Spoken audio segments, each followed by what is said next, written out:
مغز شما چگونه پاسخ مسائل را پیدا می کند؟ به بررسی خود از آن فرایند برگردیم. اکنون فرض کنیم که اتاق تاریک است، به گونه ای که نمی توانید خودکار را ببینید. می دانید یا امیدوارید که خودکاری همراه با انواع سایر اشیاء روی میز وجود داشته باشد. به طور غریزی دست شما کرمال کرمال و با انجام حرکات زیگزاگی یا اسکن کردن عمل می کند و اشیاء را یکی بعد از دیگری رد می کند تا اینکه خودکار پیدا شود و باز شناخته شود.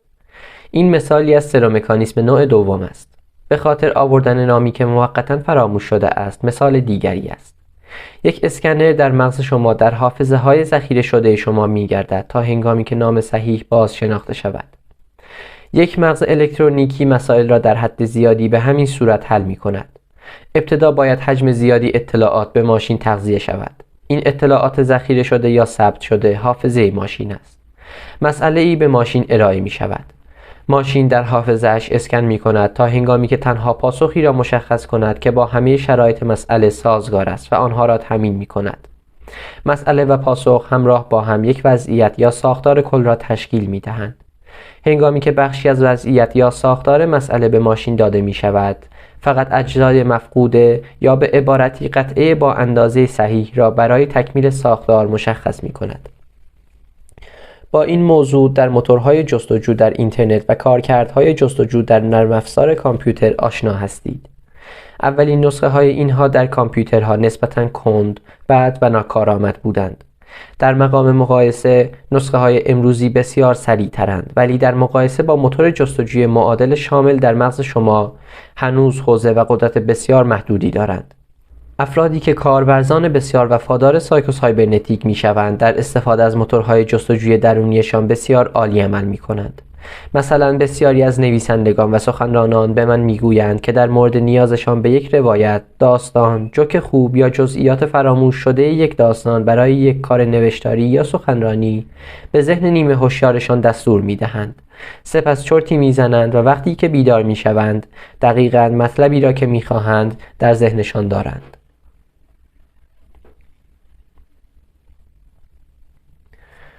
نگاهی به مکانیسم خودکار در عمل. ما از شگفتی موشک‌های ردیاب در عجبیم که می‌توانند نقطه تقاطع یک موشک دیگر را در یک لحظه محاسبه کنند و در لحظه مناسب جهت برخورد آنجا باشند. بمب‌های هوشمندی که طی نبرد طوفان صحرا در عراق دیدیم از این نوع تکنولوژی استفاده می‌کنند. تکنولوژی امروزی از آنچه اژدرها را در زیردریایی‌های جنگ جهانی دوم هدایت می‌کرد بسیار برترند و مسلماً این امکان وجود دارد که سیستم دفاع اصطلاحاً جنگ ستارگان که مورد حمایت پرزیدنت ریگان بود سرانجام به واقعیت تبدیل شود. با این حال هر بار که یک مدافع مرکزی میدان یک توپ پرتابی را میگیرد شاهد چیزی به همان میزان تعجب آور نیستیم. او برای محاسبه اینکه توپ کجا میافتد یا نقطه تقاطع کجا خواهد بود باید سرعت توپ، انحنای سقوط آن، جهت، سرعت اولیه و میزان سرعت کاهشی تصاعدی آن را به حساب آورد.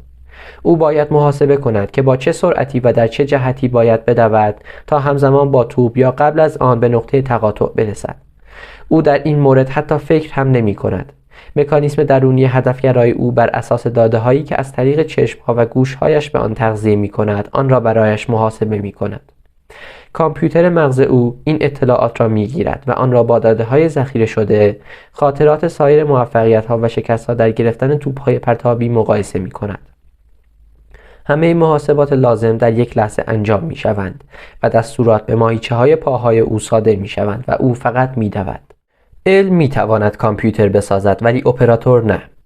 دکتر واینر گفت که در آینده ای قابل پیش بینی دانشمندان هرگز نخواهند توانست در هیچ جا یک مغز الکترونیکی بسازند که با مغز انسان قابل مقایسه نزدیک باشد. او می گوید به اعتقاد من مردم وسیله باز ما نسبت به امتیازات و معایب خاص دستگاه‌های الکترونیکی در مقایسه با مغز انسان ناآگاهی نشان داده‌اند. تعداد ادوات سویچینگ در مغز انسان از تعداد آن در هر دستگاه کامپیوتری که تاکنون توسعه یافته است یا حتی برای طراحی در آینده نزدیک اندیشیده شده است بسیار بیشتر است. پیشبینی او تا زمان این نوشته درست مانده است. جهت اطمینان از این موضوع از زمانی که دکتر واینر اولین بار با سایبرنتیک سر و کار یافت، ابزارها و دستگاه‌های کامپیوتر مانند اجازه آور زیادی در اختیار ما قرار گرفتند. آنچه زمانی در حد یک اتاق جا لازم داشت اکنون در یک هارد درایو واقع بر میز شما جا میگیرد. با این حال هیچ چیز با سیستم تخیل، تصور از خود و سرومکانیسم شما قابل مقایسه نیست. ولی حتی اگر چنین کامپیوتری نیز ساخته شود، فاقد برنامه نویس خواهد بود. کامپیوتر نمیتواند برای خود مسئله طرح کند، هیچ تخیلی ندارد و نمیتواند برای خود هدف تعیین کند. کامپیوتر نمیتواند تعیین کند کدام اهداف ارزشمندند و کدام ها نیستند. کامپیوتر هیچ هیجانی ندارد و نمیتواند حس کند. کامپیوتر فقط بر اساس یک داده جدید تغذیه شده به آن توسط اپراتور کار میکند. توسط داده‌های بازخوردی که از اندام‌های حسی خود و از اطلاعات قبلا ذخیره شده به دست می‌آورد. آیا به یک انبار نامحدود از ایده‌ها، دانش و قدرت وصلید؟ بسیاری از متفکرین بزرگ همه دوران‌ها باور داشتند که اطلاعات ذخیره شده انسان محدود به خاطرات شخصی، تجربیات و حقایق آموخته شده گذشته نیست. امرسون که ذهن افراد را با ورودی‌های یک اقیانوس ذهن جهانی مقایسه می‌کرد، می‌گوید یک ذهن مشترک برای همه تک تک افراد وجود دارد. توماس ادیسون باور داشت که بعضی از ایده‌هایش را از یک منبع خارج از خود می‌گیرد. او زمانی هنگامی که بابت یک ایده خلاق مورد تحسین بود، اعتبار خود را رد کرد و گفت ایده‌ها در هوا هستند. و اگر او این را کشف نکرده بود، کس دیگری این کار را می‌کرد. دکتر راین که زمانی رئیس آزمایشگاه فراوانشناسی دانشگاه دوک بود، به طور تجربی ثابت کرد که افراد به دانش، حقایق و ایده‌های غیر از خاطرات فردی یا اطلاعات ذخیره شده خود بر اساس یادگیری یا تجربهشان دسترسی دارند. تلپاتی، نهانبینی و پیشاگاهی با تجربیات آزمایشگاهی بیشماری ثابت شدند. دولت‌های آمریکا، روسیه و سایر کشورها سرمایه‌های کلان و سالها وقت روی تحقیقات مربوط به چنین موضوعاتی صرف کردند. در سالهای اخیر این موضوعات بیشتر به عنوان سرگرمی و نه علم به عرصه‌های عمومی وارد شدند، مانند یوری گلر.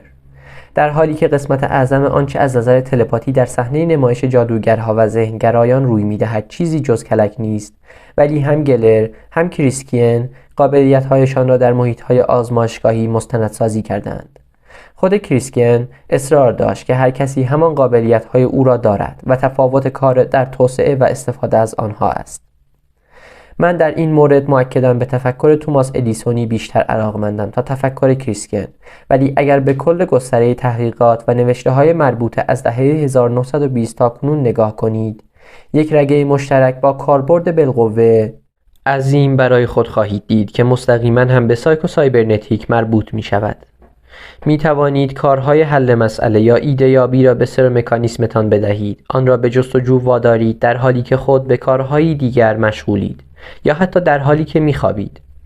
سپس آن را با مطالب مفیدی بازگردانید که از دانستن آنها بی اطلاع بودید و احتمالاً از طریق ذهن یا توجهات هوشیارتان هرگز آنها را به دست نمی آوردید.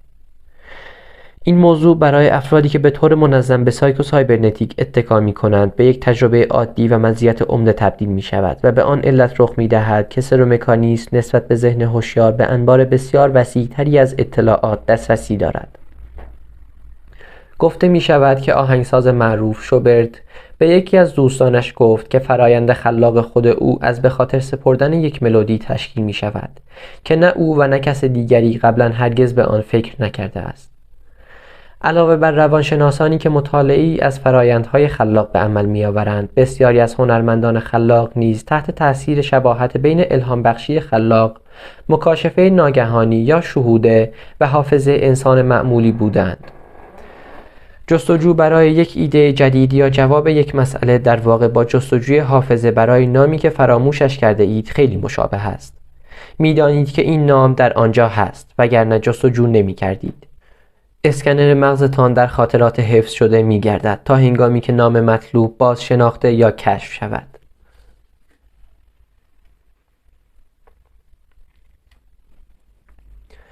پاسخ اکنون موجود است. دقیقاً به همین صورت هنگامی که می خواهیم ایده‌ای جدید یا پاسخ یک مسئله را پیدا کنیم، باید فرض کنیم که پاسخ پیشاپیش در جایی وجود دارد و به یافتن آن بپردازیم. دکتر نوربرت واینر گفت: به محض اینکه دانشمندی به مسئله ای می‌پردازد که می‌داند پاسخی دارد، کل نگرش او عوض می‌شود. او پیشا پیش 50% به سوی پاسخش پیش رفته است. هنگامی که می‌خواهید کار خلاقی انجام دهید، فروش، مدیریت کسب و کار، نوشتن شعر، بهبود روابط فردی یا هر چیز دیگر، با هدفی در ذهن شروع می‌کنید. پایانی که باید حاصل آید، یک پاسخ هدف که اگرچه شاید تا حدی مبهم است، ولی هنگام حصول آن باز شناخته می‌شود. اگر واقعاً منظورتان کسب و کار است، به شدت آرزویی دارید و شروع به فکر ممتد در مورد همه زوایای مسئله می‌کنید. مکانیسم خلاقتان وارد عمل می شود و اسکنر مورد بحث قبلی ما در اطلاعات ذخیره شده پویش می کند یا کرمال می کند تا راهی به سوی یک پاسخ پیدا کند. این مکانیسم ایده ای را در آنجا، واقعیتی را در آنجا یا یک سری تجربیات قبلی را انتخاب می کند و آنها را به هم مربوط می کند یا آنها را در یک کل معنیدار ترکیب می کند که جزء ناکامل وضعیت شما را پر می کند. معادله شما را تکمیل می کند یا مسئله شما را حل می کند. هنگامی که این جواب به آگاهی شما می رسد، اغلب در یک لحظه حساب نشده هنگامی که دارید به چیز دیگری فکر می کنید یا شاید حتی در نقش یک رویا در حالی که هوشیاری شما خواب است، چیزی به صدا در می آید و ناگهان این را به عنوان پاسخی که در جستجویش بوده اید شناسایی می کنید. در این فرایند آیا مکانیسم خلاق شما به اطلاعات ذخیره شده در یک ذهن جهانی نیز دسترسی دارد؟ به نظر می رسد که تجربیات متعددی در رابطه با افراد خلاق نشان می دهند که چنین است. مثلا به چه صورت دیگری می توانید تجربه لوئیس آگاستیز را توضیح دهید که توسط همسرش عنوان شده است. او تلاش می کرد از یک نقش تا حدی مبهم یک ماهی فسیل روی لوحی سنگی که روی آن حفظ شده بود رمزگشایی کند. او که خسته و حیران شده بود سرانجام کارش را کنار گذاشت و سعی کرد آن را از سرش بیرون کند. کمی بعد از آن یک شب از خواب بیدار شد و احساس می کرد که در خواب ماهیش را دیده است، در حالی که همه ویژگی های مفقود آن کاملا حفظ شده اند. او فوراً به جاردین دسپلنتس رفت با این فکر که با نگاهی مجدد به نقش ماهی چیزی ببیند که او را در مسیر دیدش قرار دهد. ولی بیفایده بود. نقش تیره شده مثل همیشه سفید بود. شب بعد او ماهی را دوباره دید، ولی هنگامی که بیدار شد مانند قبل از حافظه‌اش پاک شده بود. او با امیدواری به امکان تکرار همان تجربه در شب سوم قبل از آنکه بخوابد کاغذ و قلمی کنار تختش گذاشت. حوالی صبح ماهی باز در خوابش ظاهر شد. ابتدا مبهم ولی سرانجام با چنان وضوحی که دیگر هیچ شکی در مورد ویژگی‌های جانورشناسی آن نداشته باشد. او که هنوز نیمه خواب بود در تاریکی کامل این مشخصات را روی ورقه کاغذ کنار تختش نوشت.